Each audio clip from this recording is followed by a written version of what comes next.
All right, Jared, we appreciate your time each and every week. Happy New Year to you. I know that things didn't work out the way that you guys wanted them to on Saturday night, and yet, look, it's kind of exciting this time of the year getting ready for playoffs. Yeah, it is. It's unfortunate the way that we didn't get that game won, but it is exciting. We know what we got in front of us. We got another big game this week, and certainly things can change in this last week as well with seeding. So another big one we need to win and head into the playoffs with a little momentum. Now, look, I totally understand that you guys have put this one behind you. Dan Campbell has put it behind him, all fueled up and ready for Minnesota. But for our audience's sake, and I have to ask about it, can you take us through that entire process of what happened immediately after the late touchdown leading up to the conversion attempt, and then the explanation that the officials gave you after the flag was dropped? I'm not going to go through that. Dan's talked about it at length, and I appreciate you asking, but we're moving on. Okay, fair enough. Well, I had to ask. Look, you guys still had the opportunity to get things done after that play. Confidence for this team that Dan Campbell instills in your offense in particular. Get knocked back 5 yards, don't care. We're going for the win. How awesome does that feel that the coach has that kind of confidence in you guys as an offense to still get things done? Yeah, it's always awesome. It really is, and the confidence he has in us, and we know the weight that carries on fourth down or in 2-point play situations like that, and we don't even hesitate anymore. We just know he's gonna believe in us and give us that chance to win the game there, and I wish we could have got it done. A lot of ways that game Saturday night, kind of a classic in the trenches, game. You guys have a great offensive line. Dallas is a pretty great defensive line. Kind of, punch, counter punch. Ultimately fell short for you guys, but the fact that your team was able to hold the Cowboys, who were averaging 40 points a game at home, to just 20, and you guys coming that close to getting the win that you deserved at least to take the lead, it's got to leave you at least feeling pretty good about yourselves with what you can accomplish.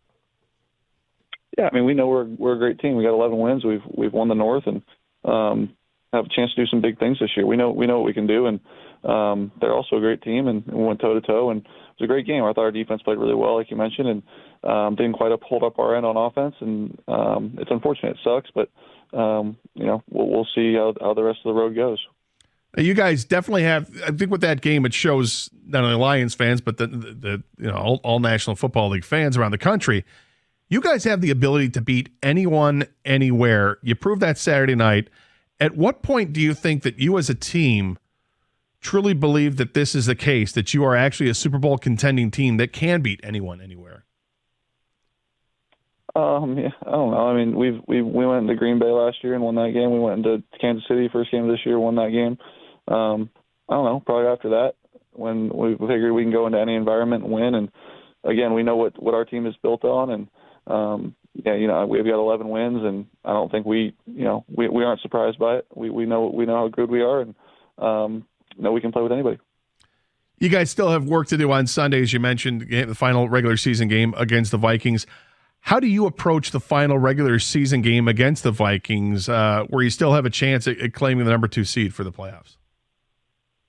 Yeah, you try to win. You go in it, you try to win, you lay it all on the line, and knowing that a win could promote us a seed, and that's all you can do. They all count the same, and this is just another regular season game. What has your extensive playoff experience as a player taught you about preparation heading into the final week of the season, and what do you hope to accomplish aside from just winning the game?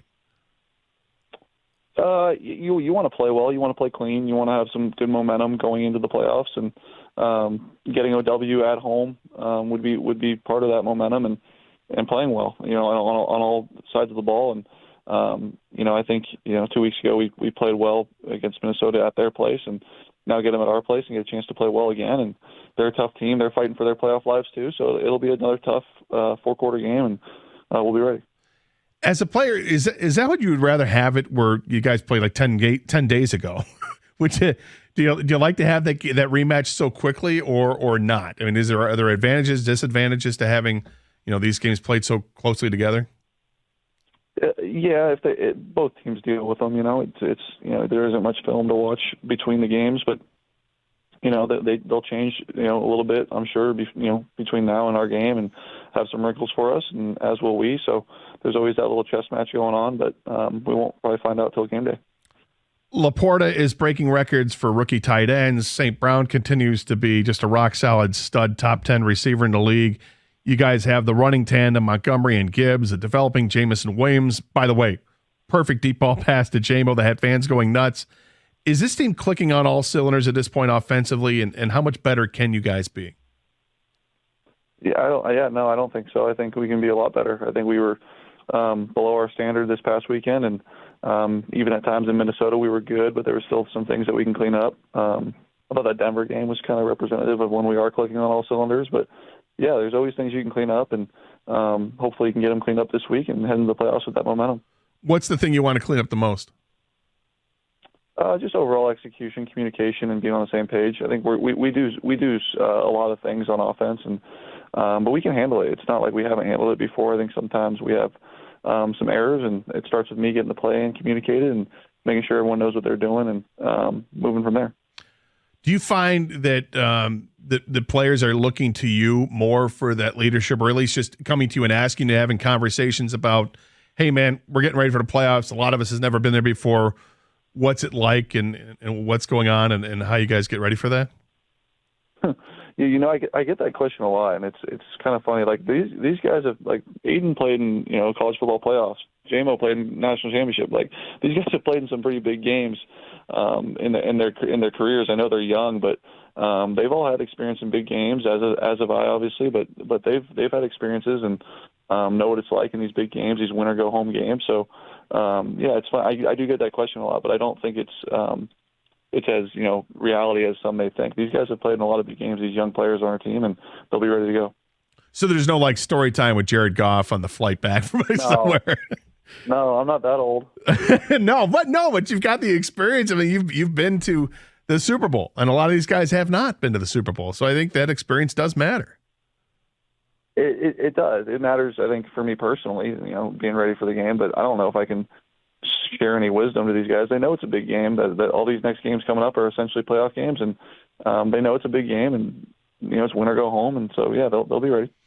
Have you thought about the probable matchup at Ford Field against the Rams at all, or are you just, hey, it's all Vikings all the time right now, we'll worry about the playoffs after Sunday? Yeah, focus on the Vikings. We certainly know it's probably either them or Green Bay or Seattle, and whoever that may be. Yeah, man, it'll be a good tough game. These playoff games are always hard, and it's the reason it's the playoffs. There are always good teams coming in, and it'll be nice to play whoever it may be at home though, and get that crowd behind us. But yeah, we're focused on Minnesota and getting this W and seeing if we can jump a seed. At this point, what is the team's biggest obstacle to reaching all your goals? Well, we've. I'm not going to be smart ass about this. I'm sorry. But, okay. Sorry, I was going to be, and I'm like, I'm not going to do that. It would be just executing and being our best. We've had moments of this season when we've been at our best, and this past weekend we weren't. I don't think anyone would deny that. And so finding ways to be at our best when it matters most, and this next week is the first test of that, and then from so on there. You want to get hot in the playoffs, you're going to have to win 4 in a row to win the Super Bowl. So finding a way to get hot. Aside from the controversy, what happened with a 2-point conversion play, is there something from that game against Dallas that you personally use as a chip on your shoulder to cultivate, build it up as big as possible, shine it up nice and bright to remind you that we got to stay focused?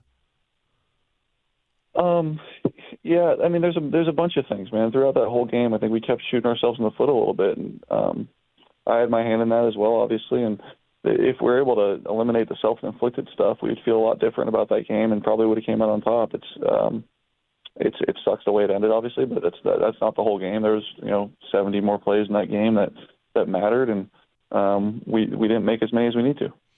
So Dan Campbell has talked about using this as fuel. He's all rejuvenated, ready to go. How does that message get across to you guys, and you guys sharing that message and passing it on to each other with this week of practice? Yeah, I think he always does a great job in front of the team getting us ready, and this week was no different. His energy and enthusiasm and who he is as a coach and a leader is what we embody as a team. And we feel the same way he feels. We're excited. We're ready to go. We're ready to move forward and get on to Minnesota this week. All right, Jed, we appreciate your time. As always, best of luck to you against the Vikings, and we'll talk to you next week. Get ready for the playoffs. Cool. Thank you, guys. All right, thank you very much. Jared Goff, Lions quarterback, joining us here on 97.1 The Ticket.